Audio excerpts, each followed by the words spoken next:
They call themselves concerned.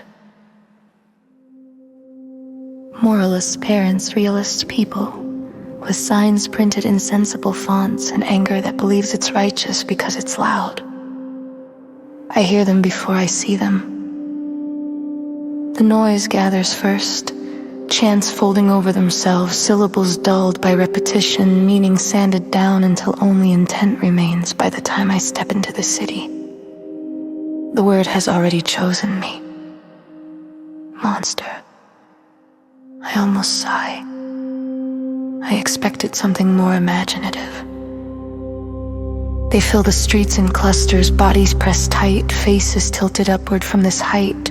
They blur together into a single expression, fear wearing the costume of certainty.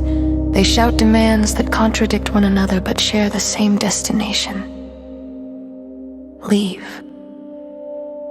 Disappear. Die. As if I came from somewhere that could still contain me. I stop in the center of the avenue and give them the pause they've been rehearsing for silent stretches the city holds its breath.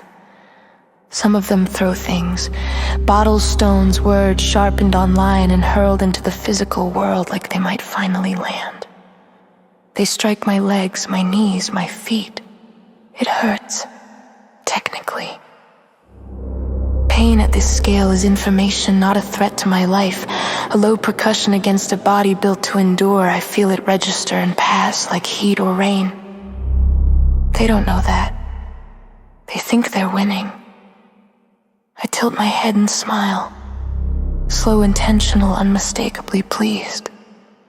Oh, I say, my voice carrying easily over them. Is that all?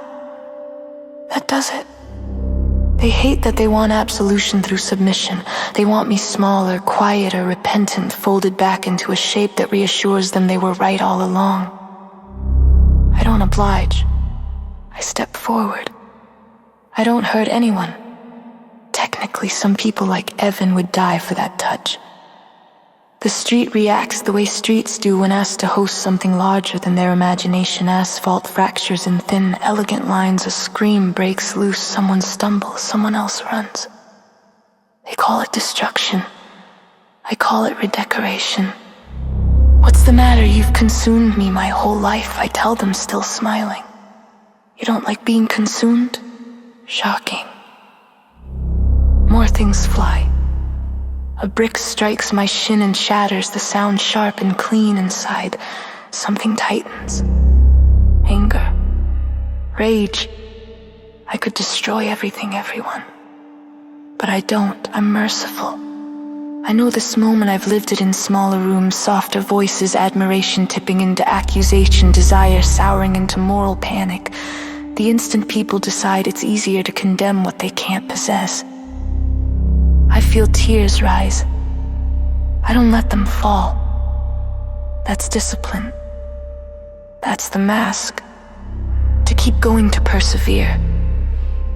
If I'm gonna be the rose, I'll be one with thorns. I straighten fully now, letting them see all of me. I lift my arms, not in surrender, but in presentation, a queen acknowledging her crowd, a villain stepping into the spotlight she didn't ask for but knows how to use.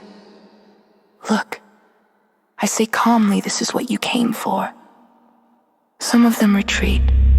Some scream harder. Some of them surrender.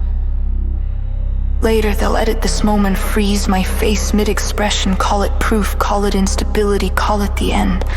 They'll never show what it costs to hold this shape. I hold it anyway. Because I understand the game now. They want to sacrifice a body big enough to carry their dread so they can go home and sleep clean, a monster they can point to and say, this is why the world feels wrong. I won't give them that mercy. If I'm in the story, I choose my role. Not the warning.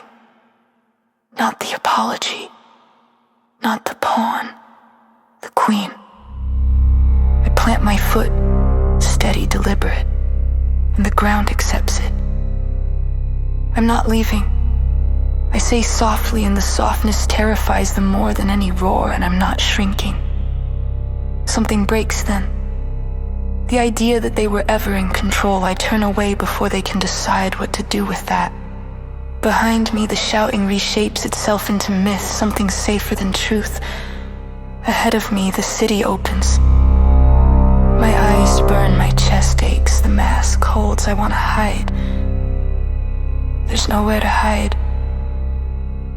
But the show goes on.